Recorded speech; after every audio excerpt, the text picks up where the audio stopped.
आज पे छुट्टी दे देता। फिर reflection of sound, echo. Echo क्या चीज होगी? साउंड की नेचर क्या होती है? साउंड वेव होती है, ये बात हम पहले डिस्कस कर चुके।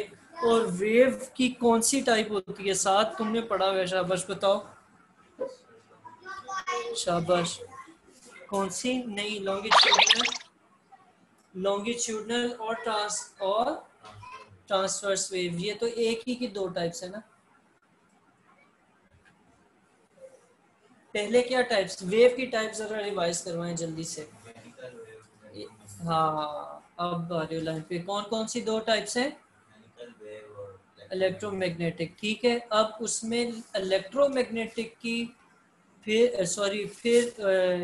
इलेक्ट्रोमैग्नेटिक के अंदर आप चलते हैं तो फिर उसकी सब टाइप्स हैं। इसी तरह मैकेनिकल के अंदर भी क्या है? सब टाइप्स हैं। मैकेनिकल की कौन सी दो टाइप्स हैं? पहले तो ये बताओ, ये मैकेनिकल है इलेक्ट्रोमैग्नेटिक है? क्या निशानी होती है? मैकेनिकल है। क्यों? क्योंकि इसे मीडियम की ज़रूरत होती है। सही है। अब मैकेनिकल के आगे सब डिवीजन देखें तो कितनी टाइप्स होती हैं?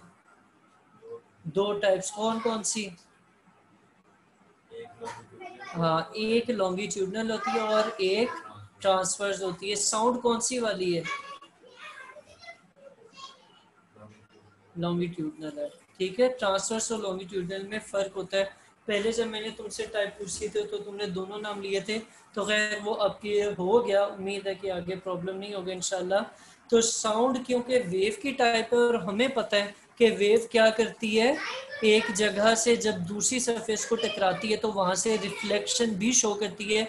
तो इसीलिए साउंड भी जब किसी सरफेस पे इंसिडेंट होती है तो वो वहाँ से बाउंस बैक करके वापस फर्स्ट मीडियम में आ जाती है। इस फिनोमिना को क्या कहा जाता है? इको या रिफ्लेक्शन कहा जाता है, ठीक है। फिर हम कहते हैं कि हमने अब कैलकुलेशन करनी है कि मिनिमम डिस्टेंस कितना होगा किसी भी ऑब्स्टेकल का, ताकि आप उधर से क्या सुन सकें? इको सुन सकें।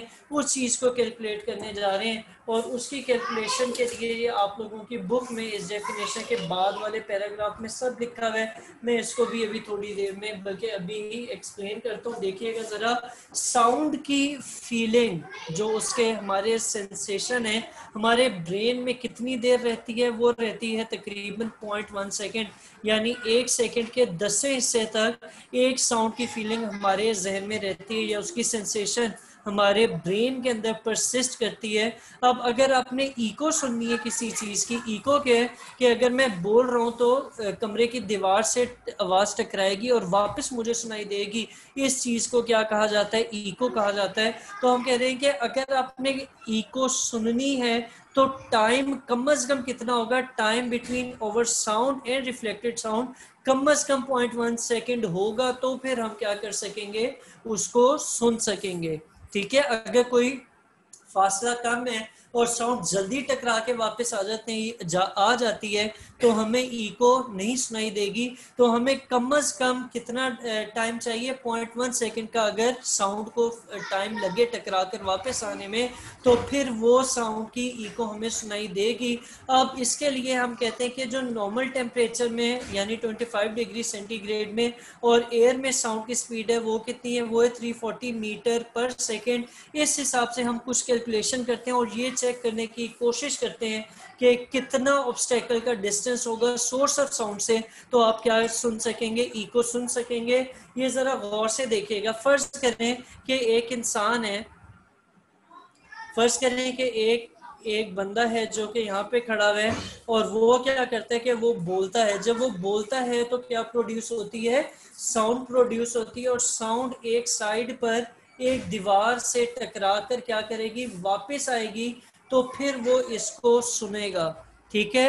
अब मिनिमम फासला जो इस साउंड ने मिनिमम टाइम जो आपके जहन में परसिस्ट करती है साउंड, पिछली साउंड वो कितने 0.1 सेकंड है, यानी अगर ये साउंड 0.1 सेकंड से कम टाइम पर टकरा कर वापस आ गई तो हमें पता नहीं चलेगा डिफरेंट साउंड का कि वो पहली वाली थी या बाद वाली थी। तो हम क्या करते हैं कि हम ये कहते हैं कि इससे यहाँ से जो साउंड चली है वो यहाँ से इधर टकराएगी और टकरा कर जब वापस आएगी उसको जो टाइम लग रहा है वो एटलीस्ट कितना लगेगा, वो 0.1 सेकेंड लगेगा। ठीक है, इसके लिए हम क्या करेंगे, अब ये क्या चीज है, ये टाइम है, ऐसे ही है। और स्पीड क्या होती है साउंड की, या जो हम कह रहे हैं नॉर्मल एयर में, वो कितनी है, वो है 340 मीटर पर सेकेंड। उसको मैं v से डिनोट करता हूँ, v कितना है 340 मीटर पर सेकेंड। ठीक है, हमने क्या निकालना है, हमने डिस्टेंस निकालना है कम से कम कितना हो। तो आपके पास कौन सा फॉर्मूला यूज होगा, याद है कुछ? हाँ, v क्या होता था, d डिवाइडेड बाय t होता था। हमने क्या कैलकुलेट करना है साहब, सही बता रहे हो, हमने डिस्टेंस निकालना है, तो वो क्या बनेगा, v मल्टीप्लाइड बाय t। तो अब जरा v को t से मल्टीप्लाई करें, v क्या था 340, t कितना है 0.1 मीटर्स में आ जाएगा कटिंग शटिंग होके, तो ये कितना बनता है, ये बनता है 34 मीटर्स। ठीक है, अब ये 34 मीटर कहाँ से कहाँ तक का फासला है,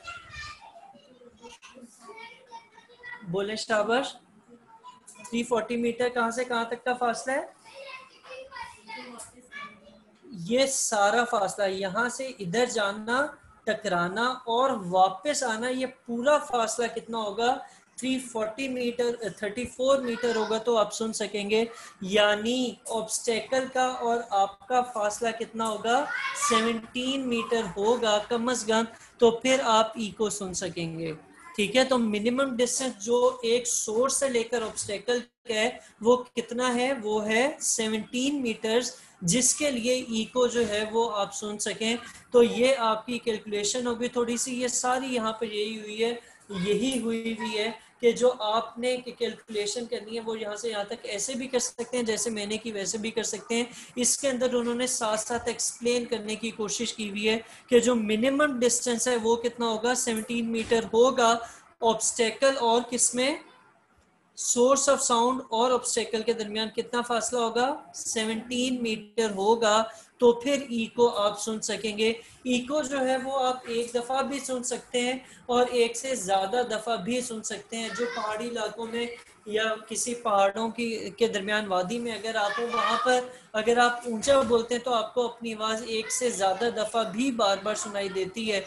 इसी तरह हम लोगों के ICB में ऑडिटोरियम काफ़ी बड़ा था, तो हम वहाँ पर ये करते भी थे कि हम ऊंचा बोलते थे तो हमारी आवाज़ हमें बार बार आती थी। उस फिनोमिना को क्या कहा जाता है, उस फिनोमिना को इको कहा जाता है। और मिनिमम डिस्टेंस जो इको सुनने के लिए है वो कितना है, वो है 17 मीटर, जिसको अभी अभी हमने प्रूव भी कर लिया या फाइंड भी कर लिया। ठीक है सर, ठीक है। नेक्स्ट टॉपिक है आप लोगों का स्पीड ऑफ साउंड। ठीक है, स्पीड ऑफ साउंड की स्पीड। पहले तो मुझे ये बताएं कि साउंड को ट्रेवल करने के लिए मीडियम की ज़रूरत होती है या नहीं होती, होती है। यानी साउंड को अगर आपने ट्रांसमिट करना है एक जगह से दूसरी जगह, तो वो सिर्फ और सिर्फ उस वक्त होगी जब मीडियम के अंदर कोई ना कोई पार्टिकल्स होंगे। ठीक है, अच्छा वो क्यों ज़रूरी है पार्टिकल्स होना, क्योंकि वो मीडियम के पार्टिकल्स ही हैं जो वाइब्रेट करेंगे और साउंड एनर्जी को एक जगह से दूसरी जगह लेके जाएंगे। यानी मीडियम के अंदर जब साउंड ट्रेवल कर रही होगी तो मीडियम के पार्टिकल्स क्या कर रहे होंगे, वाइब्रेट कर रहे होंगे। और ये कभी भी आपकी जो साउंड है वो वैक्यूम के अंदर से पास नहीं कर सकती, क्योंकि उसके अंदर किसी किस्म के मटेरियल पार्टिकल्स नहीं होते, या उसके अंदर किसी किस्म के पार्टिकल्स नहीं होते जिनके अंदर से साउंड क्या कर सके, प्रोपगेट कर सके, ट्रांसमिट कर सके या ट्रेवल कर सके। हाँ, अलबत्ता साउंड की स्पीड जो है वो डिपेंड ज़रूर करती है कि नेचर ऑफ मीडियम किस तरह का है।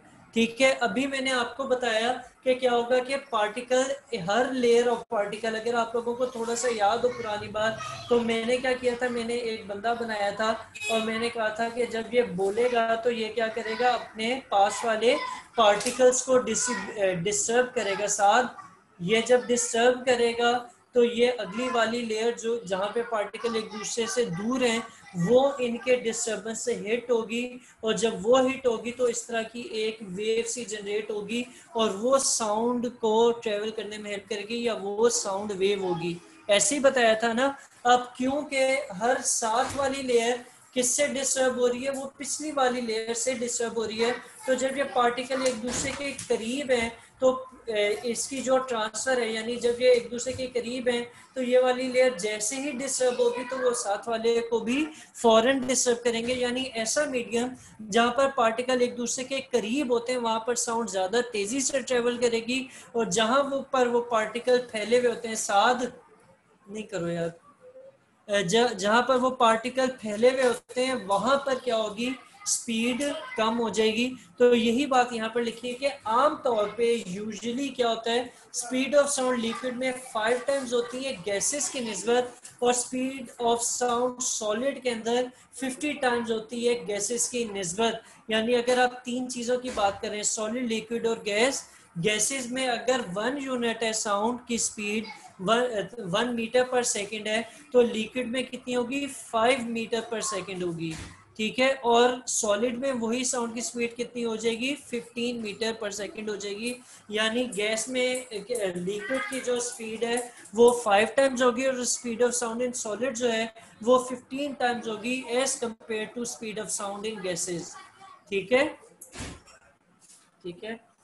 अच्छा, अब आगे चलते हैं थोड़ा सा, और यहाँ पर मजीद थोड़ा सी बातें लिखी हैं उनको भी देख लेते हैं। उनमें सबसे पहले तो ये कि speed of sound in air, एक तो वो डिपेंड करती थी नेचर ऑफ मीडियम पे साउंड। ठीक है, अब हम कह रहे हैं कि एयर में जो स्पीड ऑफ साउंड है वो किन चीज़ों पर डिपेंड करती है। ये छुपी हुई एक बात है, इसको हाईलाइट कर लीजिएगा कि speed of sound in air जो है वो कुछ और फिजिकल कंडीशंस के ऊपर भी डिपेंड करती है। उन कंडीशंस में टेम्परेचर आ जाता है, प्रेशर आ जाता है, ह्यूमिडिटी आ जाती है, और इस तरह के और भी कुछ कंडीशंस या फैक्टर्स हैं जिनके ऊपर speed of sound in air depend करती है।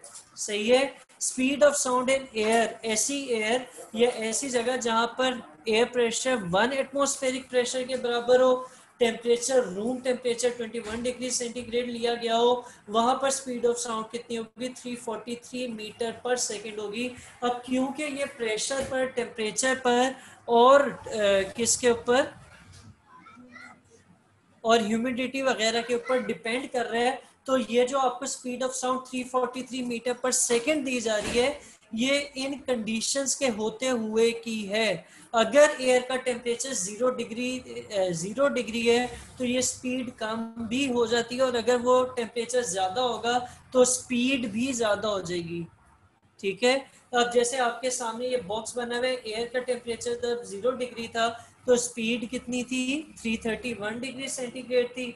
जब एयर का टेम्परेचर बढ़कर कितने पे चला गया, 225 पे चला गया, तो स्पीड कितनी होगी, 346 होगी। जब एयर का टेम्परेचर 100 डिग्री पे जाएगा तो ये 386 हो जाएगी, वगैरह वगैरह। हाइड्रोजन के अंदर जो इसकी स्पीड है वो 1290 होती है, ऑक्सीजन के अंदर 317 होती है, हीलियम गैस के अंदर 972 डिग्री सेंटीग्रेड होती है। सही है। अच्छा, फिर मैंने आप लोगों को एक वेव इक्वेशन कराई थी जो कि क्या थी, क्या थी, v equals to F lambda. इसके नीचे हमने एक बात लिखी थी कि ये वाली जो इक्वेशन है ये हर किस्म की वेव पे को सेटिस्फाई करती है, बेशक वो लॉन्गिट्यूडनल है, ट्रांसवर्स है, या किसी और किस्म की है। तो ये इक्वेशन यहाँ पर भी होल्ड करती है। और अगर आपने किसी क्वेश्चन में या कहीं पर फ्रीक्वेंसी और वेवलेंथ आपको साउंड की पता है, आपने क्या फाइंड करनी है, स्पीड फाइंड करनी है, तो आप ये रिलेशन यूज कर सकते हैं। सही है, सही है, रिस्पॉन्स दिया करें। अच्छा, इसी तरह ये सामने बॉक्स में देखें, लिक्विड के अंदर, डिस्टिल्ड वाटर के अंदर इसकी स्पीड 1498 है। अब अगर हम इसको थोड़ा सा कंपेयर करने की कोशिश करें एयर से, ये देखना जरा, मैं आपको ये कंपैरिजन थोड़ा सा करवाता हूँ कि ये 331 को कंपेयर करो लिक्विड से, और इसको कंपेयर करो किससे, इसको कंपेयर करो किसी भी उससे, इससे वुड से कर देते हैं, चलो ठीक है। तो इनमें स्पीड देखें, पहले में कितनी है, 331 है एयर में, वाटर में कितनी है 1498, वुड में कितनी है 2000, ठीक है। तो वो हमें नजर आ रहा है कि 3 को 5 टाइम्स करें तो वो तकरीबन लिक्विड की बनती है, और इसी तरह गैसेस को 15 टाइम्स तक करें, 15 थ्रीजा क्या होता है 45 होता है। तो ये देखें ज़्यादातर सॉलिड में इसकी रेंज 45 से ज़्यादा ही है, यानी ये वेरी ज़रूर करती है। और सॉलिड लिक्विड गैस का अगर आप कंपैरिजन बनाना चाहें तो वो यही बनता है कि जो लिक्विड है उसमें गैसेस की निस्बत 5 टाइम्स होता है स्पीड, ठीक है, और सॉलिड जो है उसमें गैसेस की निस्बत 15 टाइम्स तक जो है वो स्पीड ज़्यादा होती है। तो ये एक छोटा सा आपका ये था स्पीड ऑफ साउंड का। अब यहाँ पर कुछ न्यूमेरिकल्स भी हैं, हम उनको फिलहाल जो है नहीं कर रहे, आगे जाके मैं करूँगा, ये एक दफ़ा चैप्टर हो जाए तो इसकी एक्सरसाइज को भी देख लेते हैं इंशाल्लाह। अभी जो हमने किया है इसमें कोई मसला है तो बताएं। नहीं है, नहीं है साथ सिमर।